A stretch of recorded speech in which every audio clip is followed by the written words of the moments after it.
SBY tidak sesuai impian dan perbuatan. Kalau kita tanya ke publik, apa menurutnya cita-cita SBY sekarang ini? Semua pasti menjawab AHY Presiden.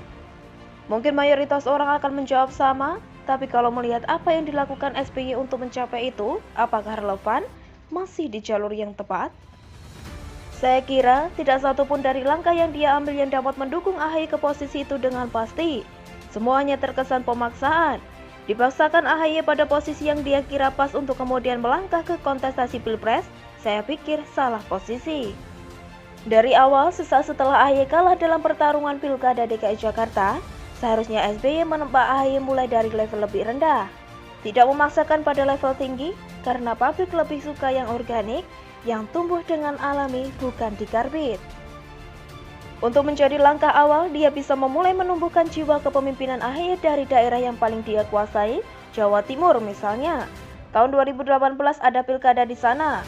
AHY seharusnya bisa menjadi dipasangkan dengan Khofifah sebagai wagub. Atau kalau memang ada yang lebih rendah juga tidak masalah. Di Pacitan tahun 2020 tersedia posisi bupati untuk dikontestasikan. Saya yakin kalau AHY diusung di sana pada saat itu, dia pasti memenanginya. Karena selain pendukungnya banyak, juga merupakan kampung halaman keluarga AHY. Terbukti, keponakan SBY sekarang memenangkan posisi itu dengan suara 72%. Kalau AHY mungkin saja menjadi 90%. Dari posisi ini dia akan beranjak ke level lain dalam negeri, misalnya Pilgub. Kalau tidak ada, barulah dipadu-padankan posisinya sebagai kepala daerah dengan tugas kepengurusan di partai. Dari pengalaman-pengalaman seperti ini, publik akan melihat AHY tumbuh dari prestasi satu ke prestasi lainnya. Itu menjadi modal agar publik kelak mempercayainya bila ditempatkan di kontestasi Pilpres. Begitu juga saat harus terjadi kisruh dengan masalah perebutan posisi ketum antara AHY dengan Muldoko. Saya kira itu tidak akan memberikan dampak positif bagi AHY untuk menuju ke kursi kepresidenan, menang ataupun kalah. Kalau dia menang, orang tetap belum memandang dia sebagai orang yang pantas memimpin, karena publik melihat kemenangan memperebutkan kembali posisi ketum bukan atas keringat dan darahnya AHY, melainkan SBY. Sedangkan prestasi lain tidak ada yang bisa dilihat. Apalagi kalau kalah dalam sengketa perebutan ketum ini, otomatis nama AHY akan lenyap dari peta pertarungan menuju RI 1. Maka, SBY seharusnya menekan seluruh egonya. Mulai menanyai kata hati yang paling dalam bahwa sesungguhnya posisi ketum justru akan pas di tangan Muldoko. Dengan negosiasi kemudian, AHY menjadi sosok yang akan diasah secara bersama-sama untuk kelak siap dipajang di etalase kontestasi Pilpres mendatang. Tapi, karena memang pengalaman memimpin daerah yang tidak diambil sebelumnya, saya kira mau bagaimanapun caranya, Pilpres 2024 ini bukanlah peluang yang ideal bagi AHY. Terlalu dekat waktunya dan terlalu minim prestasi AHY yang dapat dibanggakan, kalau tidak bisa dikatakan tidak ada. Maka, kengototan SBY untuk tetap mempertahankan anaknya pada posisi ketum, saya kira juga bukan langkah yang tepat kalau dia memang ingin AHY kelak dipertarungkan di Pilpres. Dia harus mundur dulu beberapa langkah untuk kemudian nanti melompat lebih jauh di tahun 2029. AHY jelas masih ideal untuk kontestasi di tahun itu. Bahkan, bila dia bisa menabung prestasi demi prestasi dari sekarang, bisa jadi Pilpres 2029 dia menjadi kandidat yang paling mumpuni. Satu bentuk kepemimpinannya memang sepertinya terlewatkan untuk dipikirkan oleh SBY. Dia kira mentang-mentang sekarang zamannya serba instan, maka pemimpin pun bisa yang instan-instan saja. Yang penting kelihatan matang walaupun matangnya matang karbitan. Dia lupa, publik tidak terkecoh dengan zaman. Pemimpin sekarang semua lahir dari perjuangan yang panjang, mulai dari tahap yang paling rendah. Coba sebut siapa pemimpin di negeri ini yang muncul begitu saja, tanpa ada tahapan prestasi yang mereka capai sebelumnya. Saya melihat tidak ada. Bahkan, seorang Anies pun lahir dari tabungan prestasi-prestasinya masa lalu. Terlepas itu, tabungan yang nyata atau sekedar pengakuan dan terlepas dari cara dia memoles prestasi yang bukan miliknya. Tapi publik melihat dia jauh lebih berprestasi dari seorang AHY.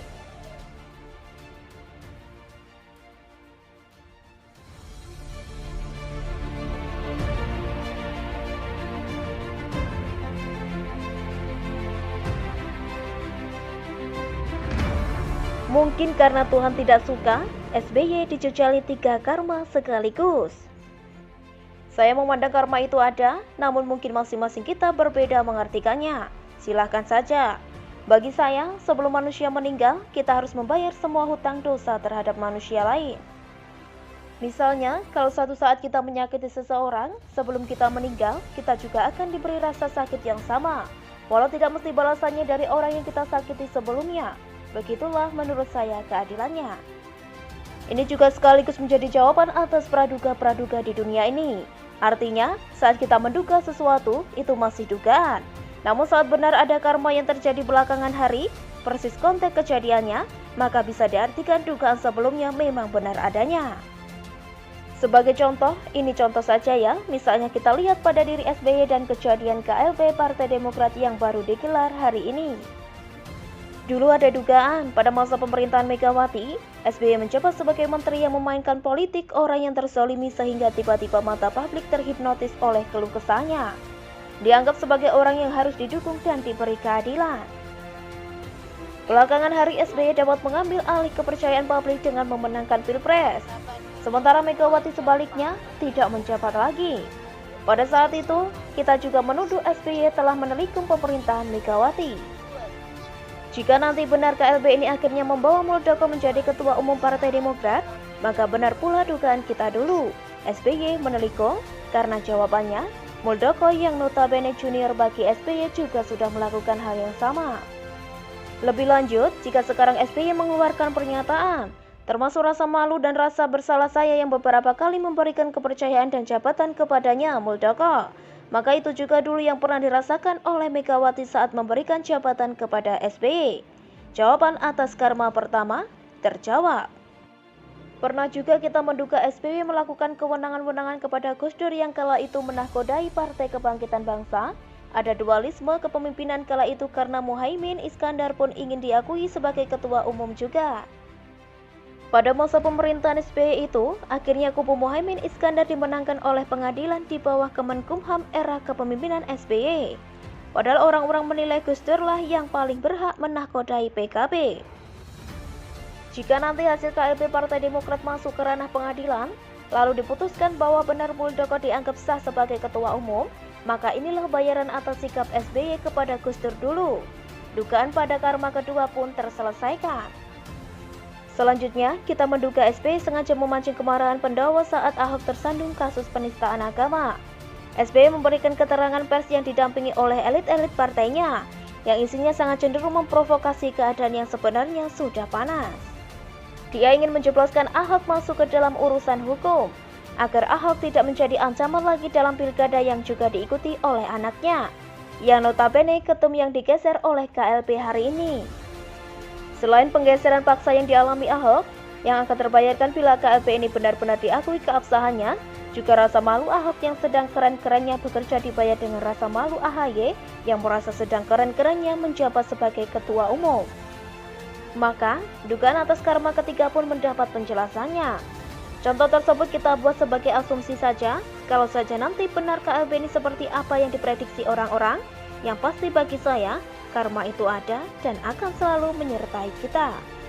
Apa yang mau saya pesankan bukan cuma kepada pembaca, terlebih kepada diri saya sendiri. Sedapat mungkin mari kita hindari berbuat tidak adil kepada orang lain. Baik itu tersembunyi apalagi yang nyata.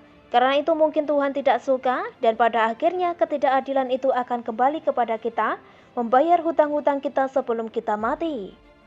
Kalau diibaratkan rezeki, seseorang tidak akan meninggalkan dunia ini sebelum semua rezeki yang sudah ditakdirkan untuknya dapat dinikmati olehnya. Begitupun dengan karma, seseorang tidak akan meninggalkan dunia ini sebelum semua karma atas perbuatannya sudah dia bayar lunas sebelum dia kembali ke Tuhannya. Sekali lagi, itulah menurut saya keadilannya. Bukan cuma di akhirat nanti, di dunia pun dia maha adil.